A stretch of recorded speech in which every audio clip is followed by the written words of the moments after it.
Hello అందరికీ welcome back to our channel. నేను మీ కృష్ణాని. ఇవాల్టి మన వీడియో కాళ్ళ పులుసు అండి.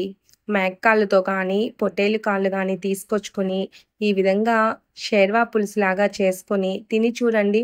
ఎంత బాగుంటుందంటే అంత బాగుంటుంది. కాళ్ళల్లో గుజ్జు అరిగిపోయినా, ఎముకలు గట్టిగా లేకపోయినా వారానికి 2-3 సార్లు ఇలా కాళ్ళ పులుసు పెట్టుకుని ఇడ్లీ దోశల్లోకి అలా అద్దుకొని తిన్నాము అంటే ఎంతో హాయిగా ఉంటుంది. ఇది ఎలాంటి వాళ్ళు తిన్నా కూడా కడుపులో చాలా బాగుంటుంది. టేస్ట్ అయితే చెప్పనక్కర్లేదు. అంత మంచి రెసిపీ ఎక్కడా మిస్ కాకుండా లాస్ట్ వరకు చూసేసేయండి. ఇక ఆలస్యం చేయకుండా వీడియోలోకి వచ్చేసేద్దాము. ముందుగా 1½ స్పూన్ ధనియాలు, హాఫ్ స్పూన్ జీలకర్ర, హాఫ్ స్పూన్ మిరియాలు, అలాగే ఒక 7-8 మొగ్గలు, ఒక పెద్దది దాల్చిన చెక్క, 2 ఇలాచి, 2 స్పూన్లు గసగసాలు. కొబ్బరి మటుకు వేసుకోకండి. కొబ్బరి వేస్తే టేస్ట్ బాగోదు, తియ్యగా వస్తుంది. అలా గసగసాలు ఒక 2 స్పూన్లు వేసుకొని దాంట్లోకి ఒక 5 ఎండుమిర్చి అలా వేసుకొని దోరగా వేయించుకునేసేయండి. అయితే మనం గసగసాలు వేసాము అంటే అవి చిటపట్లాడుతూ బాగా పేలుతూ ఉంటాయన్నమాట, పేలాల్లాగా. కాబట్టి కొంచెం జాగ్రత్తగా ప్లేట్ పైన పెట్టేసుకొని సిమ్మర్లో వేయించుకునేసేయండి. అలానే మాడిపోకూడదు. స్టవ్ ఆఫ్ చేసేసేయండి. ఇదిగోండి ఇలా బాగా మంచిగా ఏగిన తర్వాత మిక్సీకి చల్లారిన తర్వాత పట్టి పక్కన పెట్టేసేసుకోండి. మెత్తగా ఫైన్గా మిక్సీకి పట్టుకోండి. ఇలా ఉండాలన్నమాట మన గరం మసాలా పౌడర్. ఆ పౌడర్ పక్కన పెట్టేసిన తర్వాత నేను ఇక్కడ 4 కాళ్ళతోని పులుసు పెడుతున్నాను. అదే షేర్వా పులుసు పెడుతున్నాను. దానికి ఒకే ఒక టమోటా, ఒక ఆనియను, ఒక 2 ఇంచెస్ అల్లము, ఒక పెద్దది వెల్లుల్లిపాయి, ఈ 4ని మిక్సీకి పట్టుకునేసాను.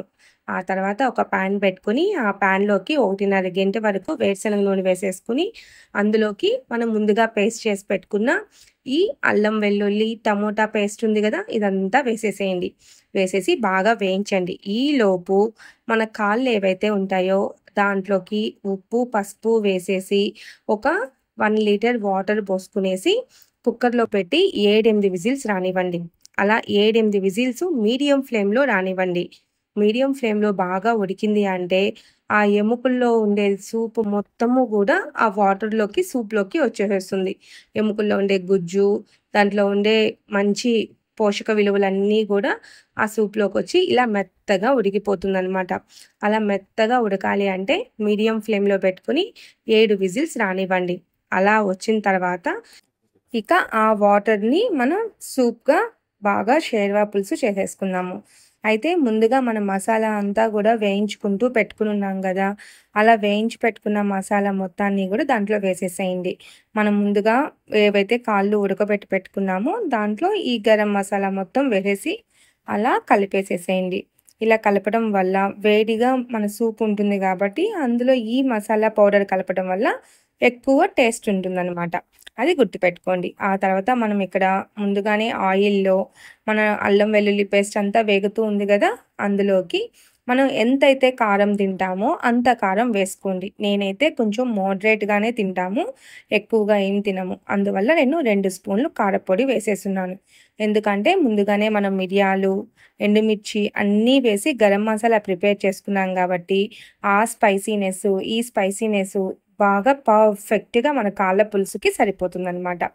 అలా బాగా వేగనించిన తర్వాత కారం కూడా వేగిపోయి ఆయిల్ సపరేట్ అయిన తర్వాత మనం కాళ్ళ సూప్ ఉందో ఆ సూప్ మొత్తాన్ని దాంట్లోకి వేసేసుకుని అడ్జస్టబుల్ వాటర్ వేసుకోండి.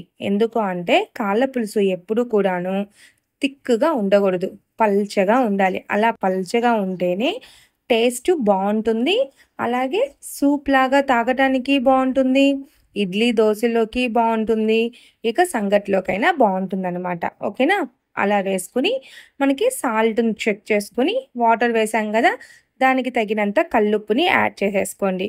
ఆ తర్వాత అందులోకి బాగా కడిగి పెట్టుకున్న కొత్తిమీర పుదీనా వేసుకోండి.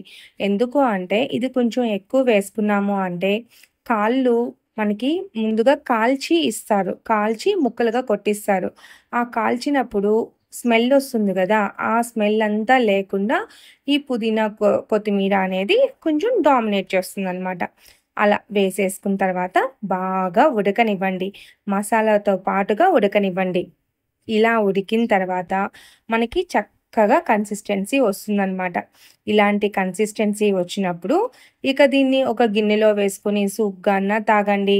లేదు అంటే ఇడ్లీ దోసల్లోకో, సంగట్లోకో, అన్నంలోకో మనకి నచ్చినట్లుగా ఈ పులుసుని పోసుకొని తినేసేయొచ్చనమాట.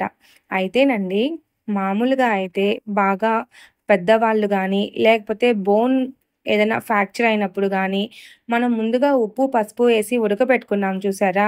అలా దాంట్లోనే మనం ఏదైతే గరం మసాలా వేసామో, ఆ గరం మసాలాతో ఉడకబెట్టేసుకొని సూప్‌లాగా తాగాము అంటే 1 వీక్ అంతా గూడా మన మజిల్ స్ట్రెంత్ అనేది బాగా ఇంక్రీజ్ అయిపోతుంది. ఆ విషయాన్ని మీరు గుర్తుపెట్టుకోండి. ఓకేనా? ఇదంటే నేను టిఫిన్‌కి చేస్తున్నాను గాబట్టి ఇలా చేశాను. ఇక దీన్ని మనకి ఎన్ని కాళ్ళు గావాలో అన్ని కాళ్ళు చక్కగా వేసేసుకొని, పులుసు వేసేసుకొని, ఇట్లా మన చిత్తూరు సైడ్ ఉండే ఇడ్లీలు సుతి మెత్తని దూదుల్లాగా ఉంటాయి ఇడ్లీలు. ఈ ఇడ్లీల్లోకైతేనే ఈ పులుసు ఉంటుంది. నా సామిరంగా అద్దిరిపోతుందసలకి. ఎన్ని ఇడ్లీలు తింటున్నామో, ఏం తింటున్నామో అనేది కూడా ఆలోచించము. ఇది ఇలా చేసుకున్న రోజున సెకండ్ సెక్షన్ ఫుడ్ అనేది మానేస్తామనమాట. అంత టేస్టీ ఫుడ్. మీకు నచ్చింది కదూ! ఇంకెందుకు ఆలస్యం? ఎంచక్కా మీరు కూడా ట్రై చేసి మీకెలా వచ్చిందో కామెంట్ చేయండి. అప్పటి వరకు మన ఛానల్‌ని like, share, subscribe. Until then bye bye.